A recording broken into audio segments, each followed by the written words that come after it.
Ini bukan dongeng, ini asli. Ya, kalau dongeng ngapain diceritainnya? Kita kalau ziarah, sang walinya Allah izinkan berjasa, tapi bukan di kuburan itu. Tapi dia duduk di waru-waru. Kadang dia nyamar jadi pengemis. Maka hati-hati kalau ziarah. Inilah yang dikalamkan al-kutub di zamannya Al-Imam Nawawi qaddasallahu sirrahu. Dalam kitab Mukhtasar beliau tentang mengenai manasik al-hajj wal umrah. Apa kata beliau? Jika engkau datang ke Madinatul Rasul sallallahu alaihi wasallam, maka hormatilah tetangga-tetangga Rasul sallallahu alaihi wasallam. Siapa tahu itu bukan tetangga fisik. Tetangga Rasul siapa? Bukan yang fisik itu. Ada Abu Bakar, ada Umar, ada tetangga di Baqi'. Kenapa mereka dapat akses semakin hebat?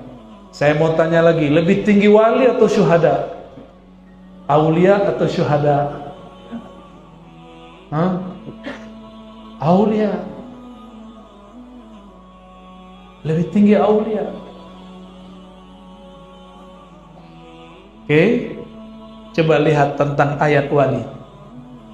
Bal ahya'un 'inda rabbihim yurzaqun.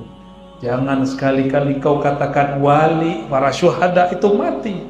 Mereka ahya, hidup di sisi Allah. Inilah al-hayah al-haqiqiyah.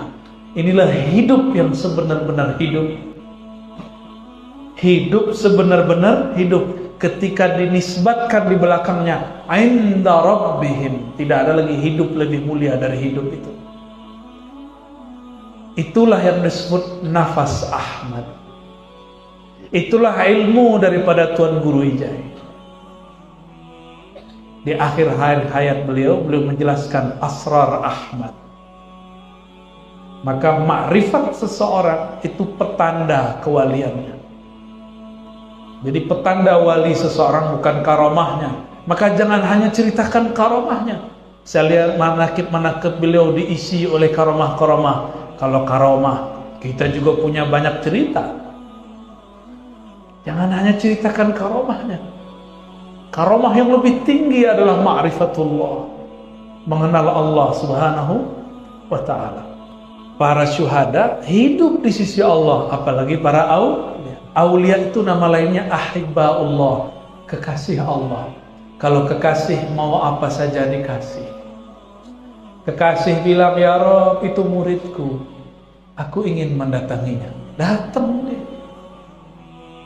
Ya Allah, ada orang yang menghidupkan ajaran-ajaranku. Itu kan ajaran engkau juga, ya Allah. Izinkan aku hadir di majelis-majelisnya. Allah bisa izinkan. Karena aksesnya, karomah hakikinya Allah tumbuhkan. Oleh karena itu, karamatul awliya awdah ba'da wafatihi. Kewalian para nabi lebih jelas lagi kalau dia sudah wafat. Kalau masih hidup, masih banyak cerita buruk. Tapi kalau sudah wafat, dirasakan oleh orang-orang yang qalbunya hidup. Semoga Allah menjadikan siapapun yang hadir, qalbunya hidup. Tapi seberapa hidup, itu jatah dari Allah. Gak bisa protes ya. Kita hadir ini aja sudah cukup. Saya waktu kecil, thariqah pertama yang saya pelajari adalah thariqah yang juga diamalkan dan diajarkan oleh Abah Guru. At-thariqah as-samaniyah. Thariqah saman. Thariqah saman itu gabungan banyak thariqah, tapi yang paling tinggi Al-Qadiriyah wal Khalwatiyah, itu paling banyak. Tapi di situ ada thariqat anfas, thariqat nafas. Ada thariqat Junaidiyah, ada thariqat Naqsyabandiyah, maka ada zikir khafinya. Mata dipejam, lidah dikunci, qalbu diaktifkan. Allah, itu zikir beliau. Ada lagi zikir al-ismul a'zam, mulai daripada ya hayyu ya hayyu ya qayyum. Makanya kalau saya ke Kalimantan, mau dari mana aja tempatnya, Pasti kalau di masjid Banjar, orang Banjar, ba'da azan subuh sampai mau iqamat, pasti orang zikir, Ya Hayyu Ya Qayyum.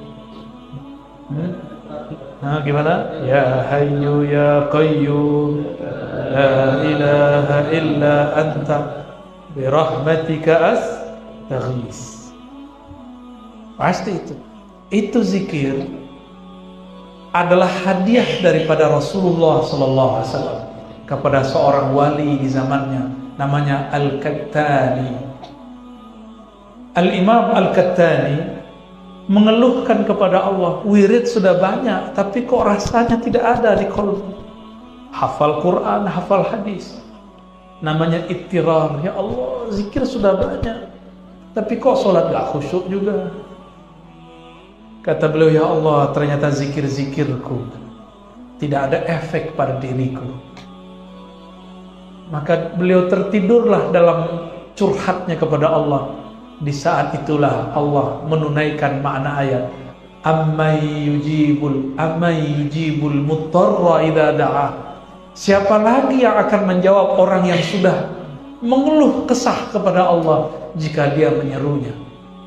Maka Allah kirimlah kekasihnya baginda Rasul sallallahu alaihi wasallam. Kalau di riwayat itu disebutkan tidur, tapi sebenarnya itu ma bainal yaqظah wan naum, antara tidur dan bangun. Wali begitu. Wali itu gak ada tidurnya tidur plong, gak ada. Wali kalau tidur pasti kalau gak rehat diperjalankan oleh Allah Subhanahu wa ta'ala. Kalau wali murid belum tentu. Kalau wali Allah tidurnya rahah, mimpinya ma'rifah.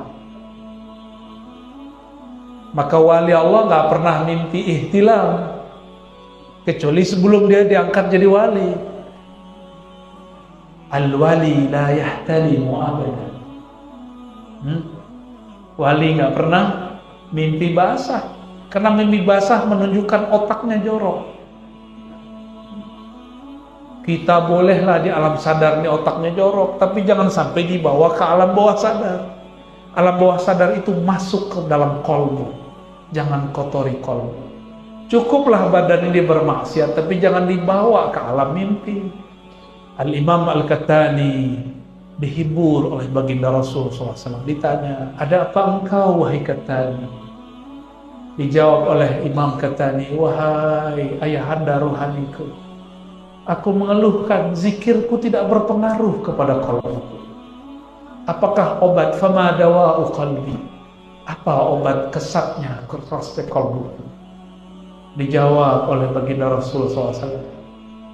Bacalah ya hayyu ya qayyum bi rahmatika astaghis la ilaha illa anta 40 marrah. Ya. 40 kali engkau baca ya hayyu ya qayyum bi rahmatika astaghis la ilaha illa anta, antara salat sunnah fajar dengan salat subuh. Inilah menjadi usul thariqah samaniyah. Pokok thariqah samaniyah. Sebelum seseorang itu ditanam biji mahabbatullah di kalbunya, maka digemburkan dulu tempatnya. Cara menggemburkan kalbu adalah cangkullah dengan nama ya hayyu ya qayyum. Dulu orang masih kuat di perkotaan zikir la ilaha illa anta bi rahmatika astaghis. Sekarang dapat diskon. Cukup ya hayyu ya qayyum 40 kali cukup. Gampang toh akhir zaman ya. Diambil dari surah Al-Baqarah dan Ali Imran. Allahu la ilaha illa huwal hayyul qayyum. Itulah al-ismul a'zam yang ada dalam ayat kursi.